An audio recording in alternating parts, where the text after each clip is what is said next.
Assalamualaikum warahmatullahi wabarakatuh. Halo semua, kembali lagi di channel Raider Manhwa. Kali ini Mimin akan melanjutkan sebuah komik yang berjudul Raja Assassin Terkuat. Dan apabila kalian masih bingung dengan alur ceritanya, kalian bisa cek deskripsi atau langsung saja menuju playlist yang ada di halaman channel ini untuk memulainya dari part 1. Tanpa basa-basi lebih jauh, mari kita masuk di part 36. Cerita dimulai. Terlihat sebuah kilatan cahaya aura demonik telah memancar pada kediaman Hajin. Ternyata kilatan cahaya aura demonik itu berasal dari sebuah latihan yang dilakukan oleh Ma Dongpil dan juga Hajin. Hajin pun berkata, meskipun kau terlihat kelelahan, akan tetapi seranganmu cukuplah bagus. Dari yang aku perhatikan, pada setiap harinya kau telah mengalami perkembangan. Hajin kembali memperhatikan Ma Dongpil yang bersiap untuk melakukan serangan lagi. Hajin berpikir bahwa Ma Dongpil telah mempelajari apa yang ia ajarkan dengan sangat cepat. Akan tetapi, Hajin sangatlah terkejut saat melihat Ma Dongpil yang mengangkat pedangnya dan bersiap mengayunkan sebuah tebasan dari jarak yang tidak bisa ia capai. Dengan tatapan mata yang tajam, Ma Dongpil langsung mengayunkan pedangnya dengan begitu kuat yang ia tujukan kepada Hajin. Hajin kembali bergumam, dia sama sekali tidak menyalurkan auranya kepada bilah pedangnya, tetapi serangannya sangatlah kuat, sampai-sampai ia telah menghancurkan semua area di sekitar sini. Kemudian Hajin pun mencoba menangkis serangan Ma Dongpil dengan menggunakan pedang sisik naga. Namun Hajin begitu terkejut karena tekanan serangan itu ternyata sangatlah berat dari apa yang ia kira. Hajin pun akhirnya menyadari bahwa serangan yang Ma Dongpil lancarkan adalah dengan menggunakan teknik ribuan kilo pada tebasan pedangnya. Lalu Hajin menggunakan aura demoniknya untuk menghancurkan serangan itu karena meskipun serangan itu begitu kuat tetapi tetap saja tidak akan bisa mengalahkan Hajin dengan begitu mudah. Kemudian Hajin kembali melihat bahwa Ma Dongpil telah berlari ke arahnya sambil menghunuskan bilah pedangnya kepada Hajin. Kali ini Ma Dongpil dia menyerangku dengan gerakan yang sangat cepat dan pedang Silent King telah menargetkan jantungku. Hajin berpikir sudah sangat terlambat untuk menggunakan pedang sisik naga untuk menghalau tusukan Ma Dongpil. Dengan sangat cepat Hajin pun menarik pedang yang lainnya yang bernama Seven Neck Blade untuk menangkis serangan Ma Dongpil. Lalu setelah pedang mereka telah beradu, terjadilah sebuah ledakan aura yang begitu kuat yang menghalangi pandangan mereka berdua. Namun ternyata Ma Dongpil telah memuntahkan banyak darah setelah terkena aura demonik Hajin yang menghalau serangannya. Hajin berkata, yang kau rasakan itu adalah sebuah gelombang kejut dari pedangku, tetapi kau tidak perlu khawatir karena aku akan menyalurkan energi demonikku untuk menetralkan gelombang kejut itu. Namun aku bertanya-tanya, bagaimana bisa kau terfikir untuk menggunakan serangan yang seperti itu? Sambil menahan rasa sakitnya, Ma Dongpil berkata, aku hanya berpikir bahwa serangan yang kuat dan cepat saja tidak akan bisa menyentuhmu. Oleh sebab itu, aku memutuskan untuk memaksimalkan titik terkuatku dan meningkatkan efisiensi dari seni bela diriku. Setelah mendengar Hajin yang memujinya kalau itu adalah penilaian yang bagus, Ma Dongpil kembali berkata, tetapi aku menyadari bahwa serangan yang sederhana seperti itu tidak akan bisa membuat banyak perbedaan. Namun untungnya aku telah mendapatkan sebuah petunjuk dari seni bela diri yang Anda ajarkan kepadaku. Hajin pun bertanya petunjuk apa yang Ma Dongpil dapatkan. Ma Dongpil pun mengatakan bahwa itu adalah teknik yang Hajin miliki, yaitu pedang bencana yang memiliki kekuatan 9 kali lipat. Daya serangan kuat yang muncul setelah badai pedang yang disertai angin dingin lalu meresap ke dalam kekuatan serangan yang mana itu adalah puncak dari seni bela diri. Akan tetapi, teknik angin dingin itu jauh lebih mengerikan karena itu adalah teknik yang sangat ekstrim. Karena itulah aku mencoba untuk memaksimalkan kecepatanku untuk melakukan serangan tusukan. Tetapi tetap saja aku harus bertekuk lutut di hadapan Anda karena kekuatan Anda yang sangat luar biasa yang sama sekali tidak akan bisa untuk ditandingi. Namun tiba-tiba saja Ma Dongpil langsung terdiam ketika Hajin yang mengatakan kalau Ma Dongpil telah memiliki pikiran yang bodoh. Lalu Hajin melanjutkan kata-katanya, Apakah kau tidak tahu hal sehebat apa yang baru saja kau perbuat? Asal kau tahu, ini adalah pertama kalinya aku kagum kepadamu untuk seni bela diri sejak pertama kali kita bertemu. Pemikiran inovatif sama pentingnya dengan usaha yang sangat keras. Inovasi akan muncul dari sebuah kreativitas, dan kreativitas hanya bisa dikembangkan dengan cara mengetahui kemampuan diri sendiri. Setelah mengetahui keunggulan dirimu sendiri dalam seni bela diri, barulah kau bisa memikirkan cara hal yang seperti ini.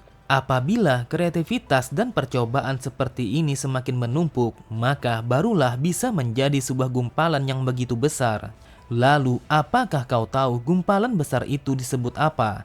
Dengarkan aku baik-baik, itulah yang disebut sebagai pencerahan.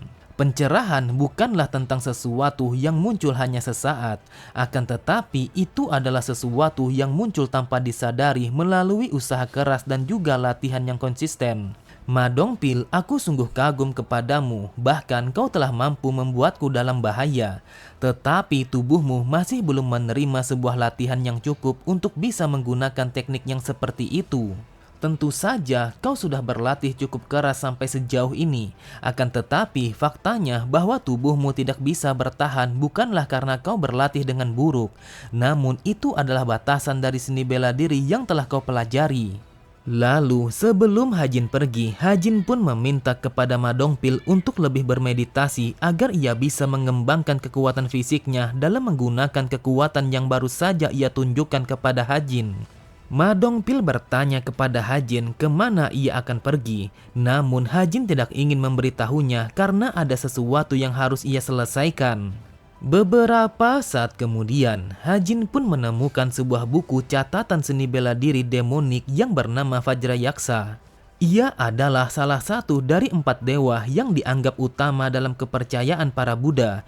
Tetapi bagaimana bisa ada seorang demon yang bernama Vajrayaksa di dalam kultus demonik yang percaya kepada Dewa Mara? Namun bagaimanapun juga buku ini sangatlah sempurna, sehingga aku merasa ini adalah seni bela diri yang khusus dibuat untuk Ma Dongpil. Dengan level Ma Dongpil di saat ini, dia akan bisa mempelajari seni bela diri ini hanya dalam waktu 1 hari. Akan tetapi tentu saja akan membutuhkan waktu agar ia bisa mengganti seni bela dirinya yang terdahulu dengan seni bela diri Vajrayaksa. Hajin pun berpikir selain mengambil buku seni bela diri Vajrayaksa, Hajin pun berencana untuk mengambil beberapa buku teknik berpedang lainnya yang akan ia berikan kepada Ma Dongpil. Dari arah sampingnya, terlihat seorang bocil yang datang menghampiri Hajin sembari bertanya, "Wahai kakak ketiga, buku apa yang telah kau ambil?" Setelah menoleh ke arah asalnya suara itu, Hajin pun sangatlah terkejut. Hajin berpikir dari mana asalnya bocil itu, sampai-sampai Hajin sama sekali tidak bisa merasakan kehadirannya. Ternyata bocil yang bertanya kepada Hajin itu adalah murid ketujuh sang raja yang sangat dikenal memiliki fisik yang lemah yang bernama Chayomin. Hajin pun berpikir jika bocil ini memanggilku sebagai kakak ketiga, kalau begitu berarti bocil ini adalah murid terakhir dari sang raja. Dia anak yang terlihat tidak sehat ketika aku menghadiri pertemuan setelah kembali dari dalam hutan bambu. Apakah bocil ini sudah pulih dari penyakitnya? Tetapi aku masih tidak mengerti kenapa sang raja menerima bocil seperti ini untuk menjadi salah satu dari muridnya. Namun Hajin semakin terkejut ketika Chayomin bertanya kepadanya apakah ia boleh untuk ikut ke rumah Hajin. Mendengar permintaan bocil itu, mau tidak mau Hajin pun langsung membawa bocil itu untuk pergi ke rumahnya. Beberapa saat kemudian, sesampainya di rumah Hajin, mereka berdua langsung disambut oleh Angwa yang telah menyiapkan semangkuk cemilan untuk mereka santap. Hajin pun bertanya apakah Chayomin telah mempelajari 10 seni bela diri kultus demonik. Chayomin menjawabnya kalau sang raja telah memberikan izin untuk mempelajari seni bela diri itu.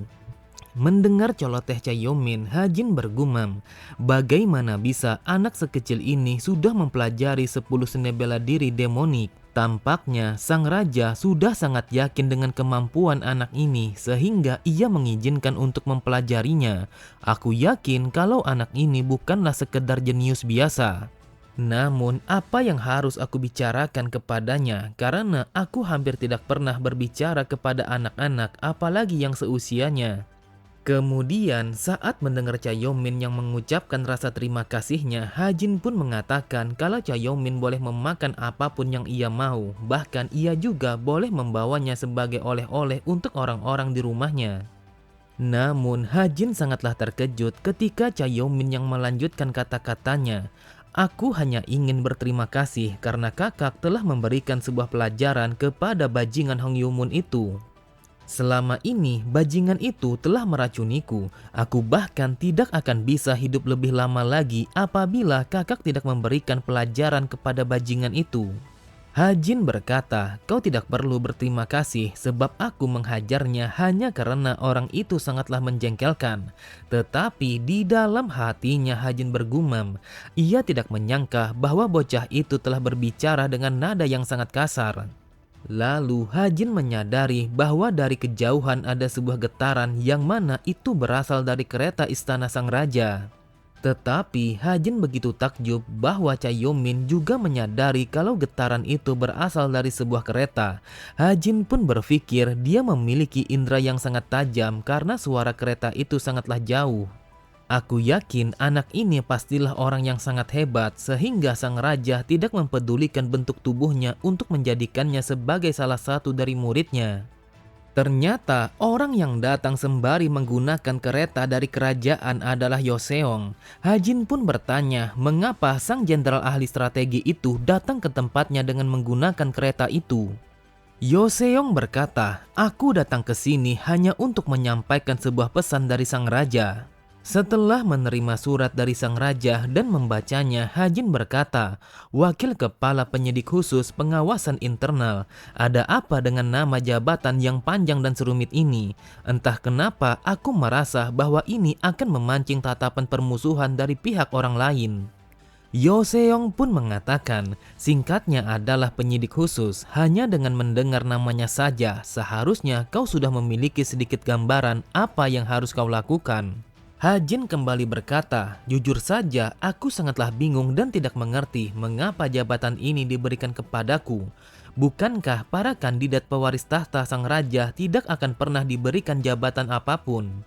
Yoseong menjawab pertanyaan itu. Ia berkata, karena hal itulah kata-kata sebagai wakil kepala pengawas internal ditambahkan di dalam jabatan itu. Lagi pula hal ini tidak akan menjadi masalah karena ini hanyalah bersifat sementara. Hajin berkata, meskipun ini hanyalah sementara, akan tetapi bukankah memiliki sebuah jabatan ke depannya akan menjadi masalah?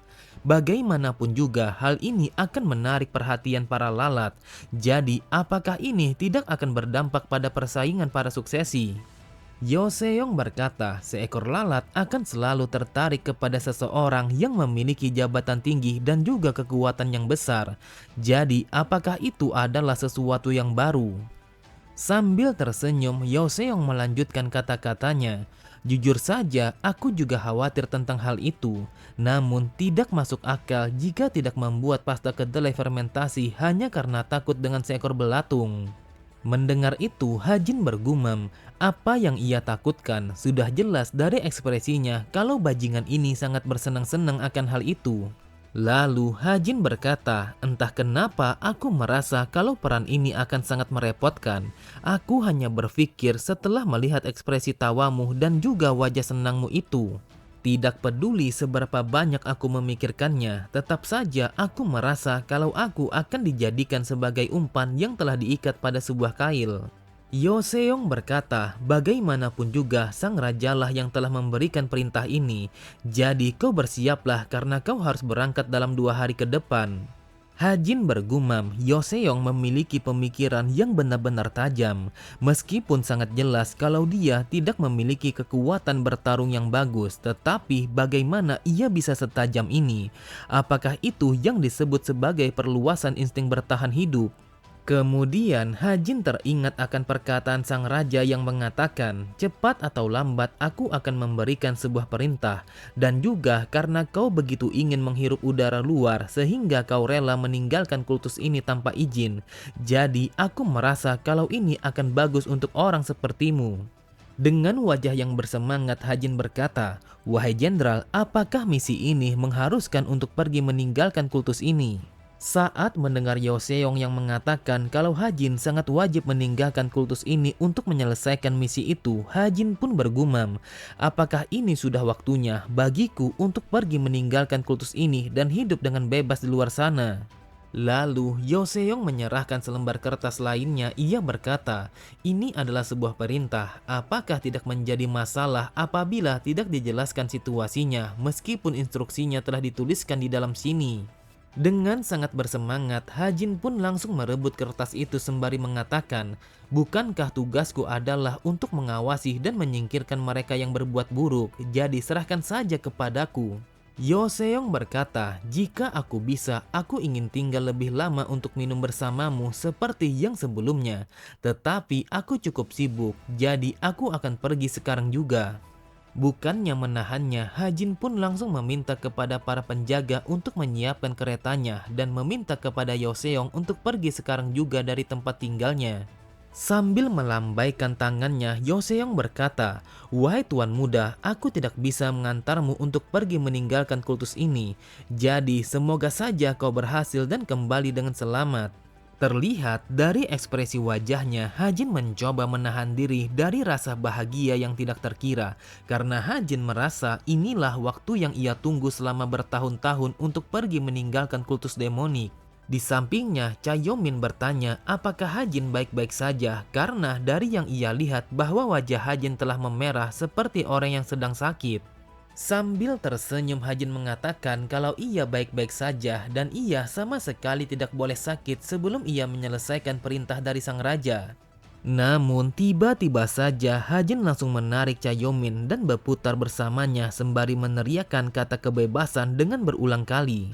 Di sisi yang lain, setelah meninggalkan kediaman tuan muda ketiga, Yoseong bergumam, aku sangat penasaran bagaimana tuan muda ketiga menangani hal itu karena mereka tidak akan tinggal diam. Diceritakan bahwa belakangan ini keseimbangan antara kultus demonik dan juga 7 keluarga besar dalam keadaan terguncang. Mereka yang telah menjadi kaki tangan dari kultus ini tidak ingin lagi diatur oleh siapapun. Hal ini dapat dilihat dari keluarga Gyeongyong dan juga Gyeoksa sebagai bukti yang nyata. Terlebih lagi, mereka adalah 2 keluarga yang telah menawarkan anak-anak mereka untuk menjadi murid dari sang raja. Mereka mencoba untuk menyingkirkan orang lain yang telah mereka takuti. Meskipun pada saat ini keluarga pedang demonik dan juga keluarga seribu harta terlihat bersih dari masalah ini, jadi mungkin inilah saatnya untuk menangkap mereka semua. Sang raja tidak bergerak dan para petinggi hanya berdiam saja, dan sekarang setelah bertahan dari penderitaan, akhirnya aku melihat aura membunuh di balik senyuman itu. Lalu tuan muda ketiga sangat cocok untuk menyingkirkan ancaman ini. Cerita berpindah setelah melihat Hajin yang berputar dengan kecepatan tinggi sembari meneriakkan kata kebebasan. Angwa pun berkata, wahai tuan muda, Anda sama sekali tidak boleh memperlakukan Nona Chayomin dengan cara yang kasar. Namun entah bagaimana caranya, Angwa dan juga Ma Dongpil langsung berputar bersama mereka dengan putaran yang membabi buta. Hajin pun hanya tersenyum sembari berkata di dalam hatinya, kali ini akhirnya aku benar-benar bisa keluar dari kultus ini. Aku bisa dengan penuh percaya diri tanpa takut terlihat oleh siapapun. Angwa dan Ma Dongpil, jika aku keluar dari kultus ini, maka aku tidak akan bisa melihat wajah mereka lagi. Tetapi bagaimanapun juga ini adalah perpisahan yang telah aku persiapkan sebelumnya. Namun aku tidak tahu perasaan apa yang aku rasakan. Terdengar Angwa yang ingin muntah setelah berputar dengan begitu kencang. Namun Hajin meminta kepada Angwa untuk memuntahkannya ke arah Ma Dongpil.